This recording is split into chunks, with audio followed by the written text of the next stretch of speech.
Bonjour les gars et bienvenue sur notre chaîne Lene Angel.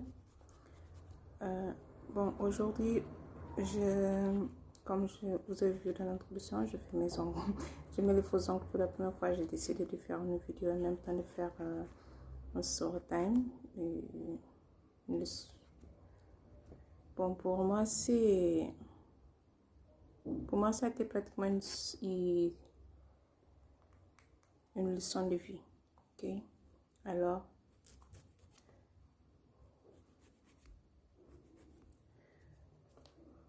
oui, comme je vous disais,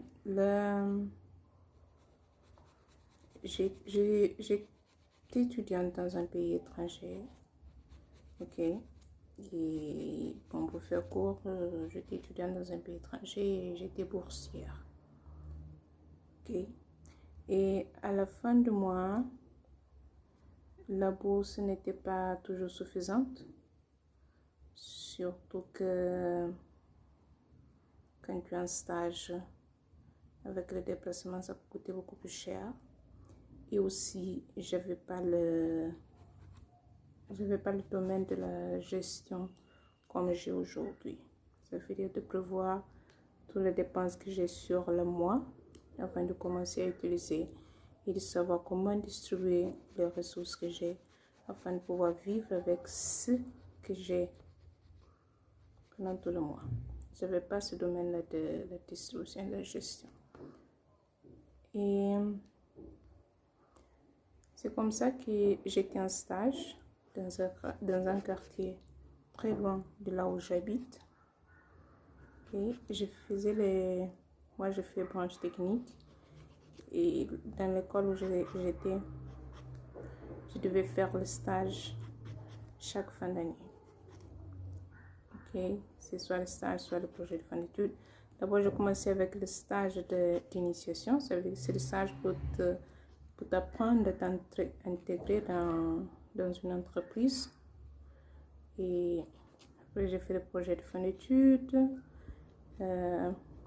Après, j'ai fait la licence, j'ai fait aussi le stage pour valider la licence.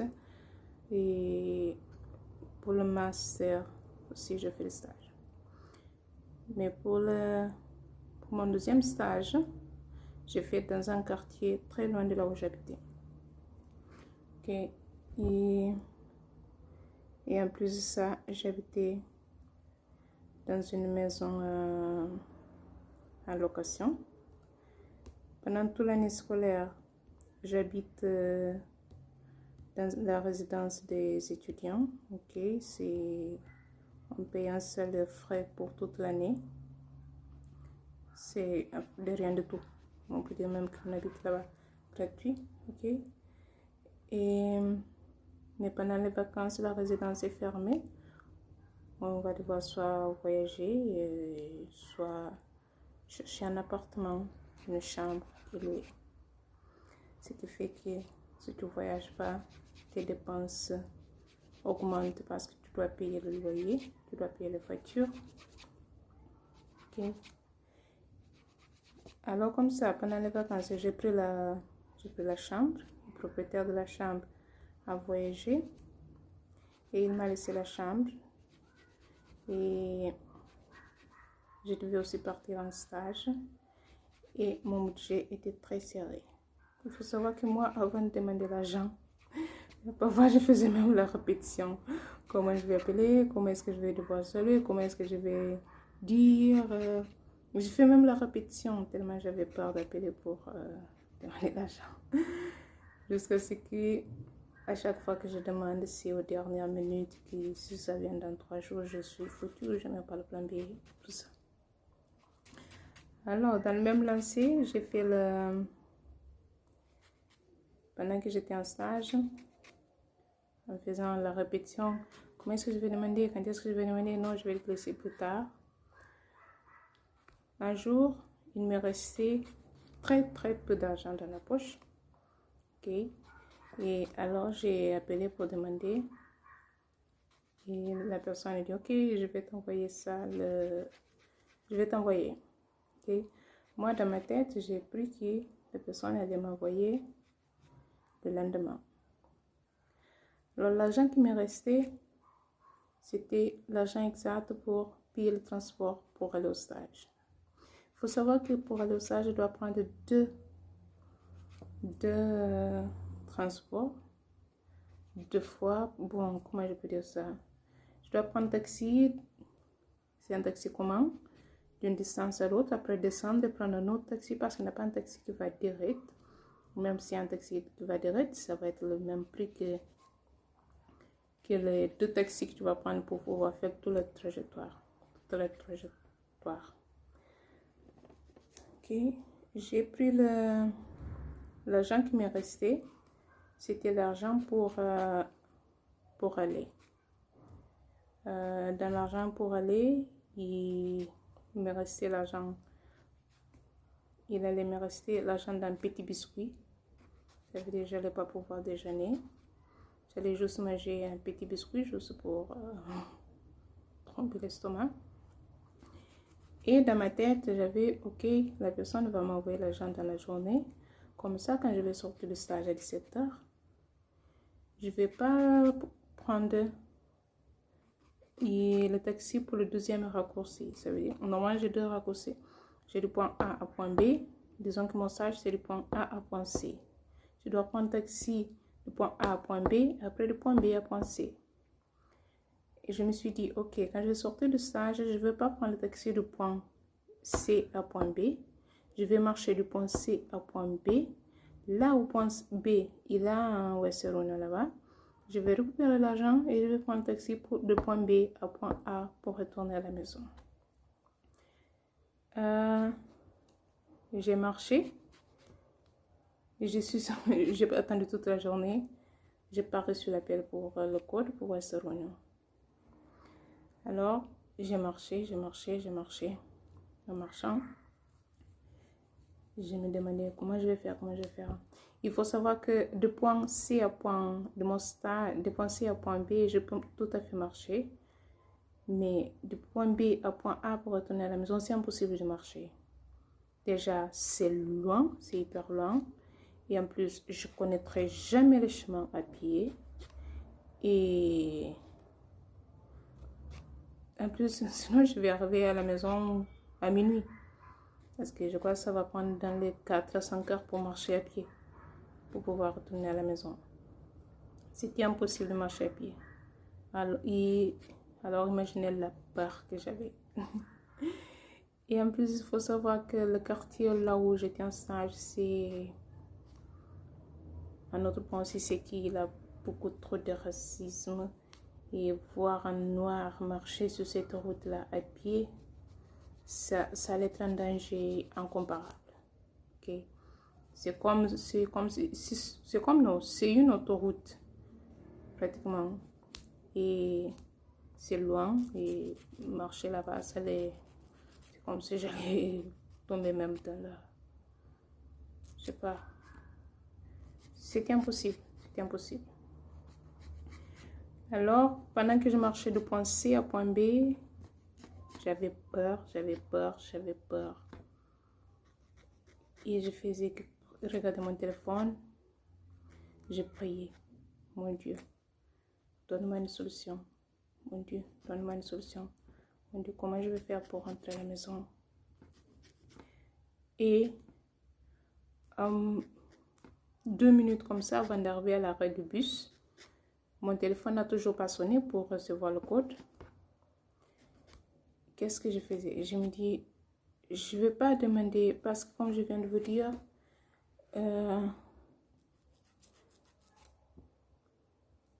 le noir, c'était mal vu dans ce quartier-là. Et voir un noir en position de mendiant, ça allait favoriser leur plan. Ça veut dire, ok, tu dois faire quelque chose alors pour, pour avoir un taxi gratuit. Je ne pouvais pas demander dépose-moi parce que j'ai pas assez d'argent, parce qu'ils allaient voir ça comme une opportunité pour peut-être me faire du mal. Et en plus ça, j'étais une fille, je suis une fille, et noire, c'est presque impossible. Je pouvais aussi monter dans le taxi et après, tout ça m'est passé par la tête. Et après, à l'arrivée, je fais semblant, ah, mon argent est tombé. Mais non, c'est... Je ne sais pas qu'est-ce qu'ils vont me faire au terminus pour compenser l'argent que j'ai pas pu payer. Et en plus, j'allais arriver à l'arrêt de bus et ça allait être déjà pratiquement dans la nuit. Et là où j'allais descendre, je sais que j'allais pas rencontrer aussi des amis ou des compatriotes qui pourront me sauver. Et c'était... J'ai envisagé plusieurs possibilités. La seule truc qui était hors possibilité, c'était marcher. C'était impossible. Ça, non. Alors, qu'est-ce que je commençais à faire? Non, je ne vais pas prendre le risque de le mentir et de mettre ma tête en danger. Je ne vais pas lui dire la vérité aussi parce qu'ils vont se trouver en position de force. Voilà une blagueuse qui a besoin de voyager, il n'a pas d'argent. Et en plus, quand on est black dans ce quartier-là, on nous fixe, ça veut dire que le lendemain, moi, je peux ne pas reconnaître la personne que je n'ai pas donné l'argent, mais ils vont me reconnaître. Je ne sais pas où est-ce qu'ils vont m'attendre pour me faire du mal. C'était plusieurs choses en même temps. C'était plusieurs choses en même temps. Et qu'est-ce que j'ai fait? À 2 minutes avant d'arriver à l'arrêt de taxi, pour prendre le taxi, que j'ai toujours pas reçu mon code, je me suis mise à prier. Mon Dieu, aide-moi. La seule solution maintenant, c'est que l'argent qui m'est resté, oui, j'ai coupé l'histoire parce que normalement, il me restait l'argent pour acheter un biscuit. Mais comme je n'ai pas reçu le code, je n'ai pas eu le courage d'acheter les biscuits, j'ai gardé l'argent là. Mais même comme ça, il allait me rester 50 centimes pour 50 centimes pour acheter pour pouvoir prendre le taxi. Alors, j'ai faim, j'ai peur, j'ai pas de solution. Et je suis dans un quartier hyper loin là où j'habite. Je connais personne, personne ne me connaît. Et je n'ai personne à appeler pour m'enlever de la galère là. Je me suis mise à prier, mon Dieu. Aide-moi. Tout ce que j'ai besoin en ce moment-là, c'est 50 centimes. Mais je vous assure, j'ai demandé ça avec tellement de force. J'ai prié. Si seulement je pouvais trouver 50 centimes là, tout de suite. Juste 2 minutes avant d'arriver dans l'arrêt de taxi. Bonsoir les gars. Moi, je vous retrouve environ 4 et 5 heures après. Mon téléphone est fermé. J'étais obligée de continuer de mettre le téléphone en charge après aller continuer le travail et le dîner. Et c'est seulement maintenant que je vais pouvoir vous montrer le résultat et finir l'histoire. Mais selon vous trouvez que c'est passé quoi? Ok, bon, par rapport à mes ongles, j'ai pas mis les faux ongles comme je vous ai dit au début, parce que ça m'a un peu, bon, j'ai trouvé ça bizarre, ou peut-être que c'est moi qui ne sais pas mettre, mais je vais essayer de faire ça un jour dans les salons de beauté. Ok, concernant l'histoire, attends, je vais juste remettre les écouteurs.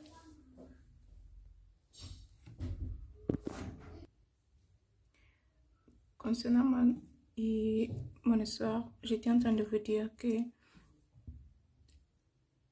à 2 minutes avant d'arriver à l'arrêt, okay, que j'ai vu que j'ai pas reçu le code ou je vais pas recevoir le code à temps pour pouvoir payer le transport pour rentrer à la maison. Et je vous ai dit aussi qu'il me restait 50 centimes. Je viens d'écouter la vidéo, mais en fait, c'est qu'il me manquait 50 centimes pour compléter l'argent de transport. Alors,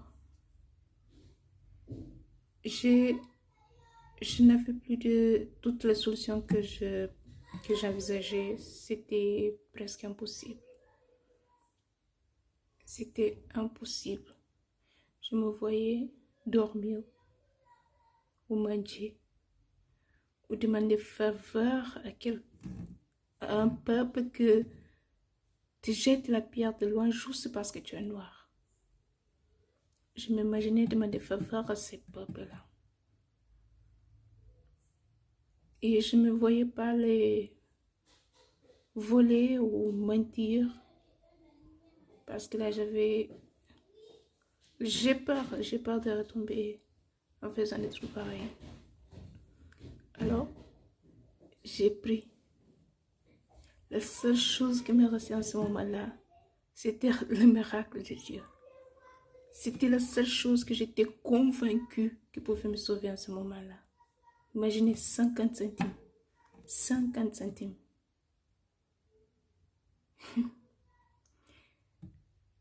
Vous pouvez demander, mais tu ne peux pas trouver quelqu'un que tu connais, que tu demandes, ou quelqu'un que tu appelles, tu dis d'attendre l'arrêt. Je n'avais pas. Tous mes amis que je pouvais demander, ça a été en voyage.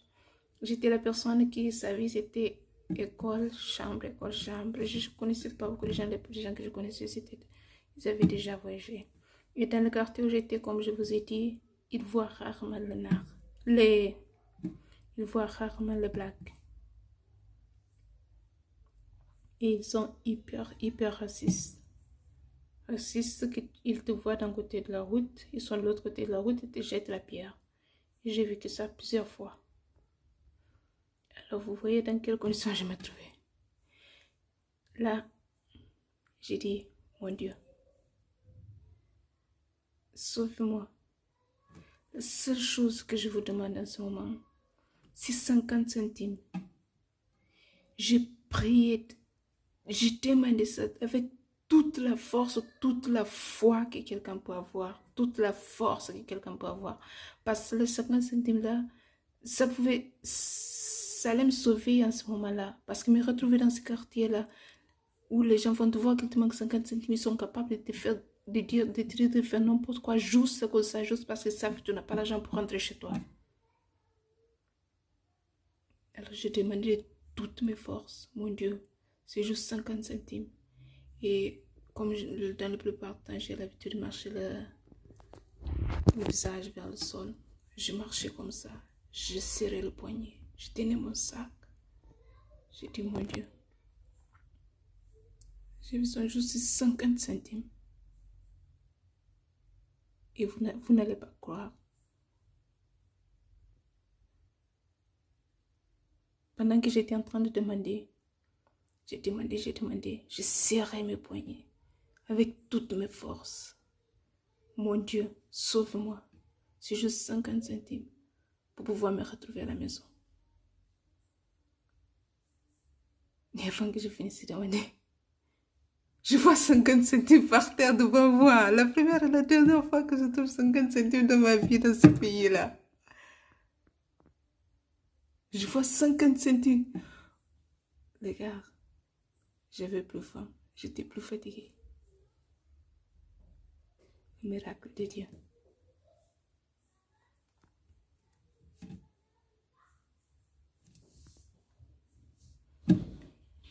Et le plus drôle, c'est que quand j'allais devoir descendre du bus, j'allais devoir prendre encore un autre bus pour arriver à la maison. Mais là-bas, c'était normal parce que c'était dans un quartier où je connaissais déjà. Je me movimentais tout le temps et ça n'allait pas être grave. J'allais pouvoir marcher un peu. Mais ça, c'est une action qui m'a marqué pour toujours. Ça me touche pour toujours. Ça montre à quel point Dieu est miséricordieux. Ça montre à quel point on marche avec Dieu. Ça montre à quel point la foi et le pouvoir. Bon, c'était tout pour mon histoire. À tout à l'heure. Ciao.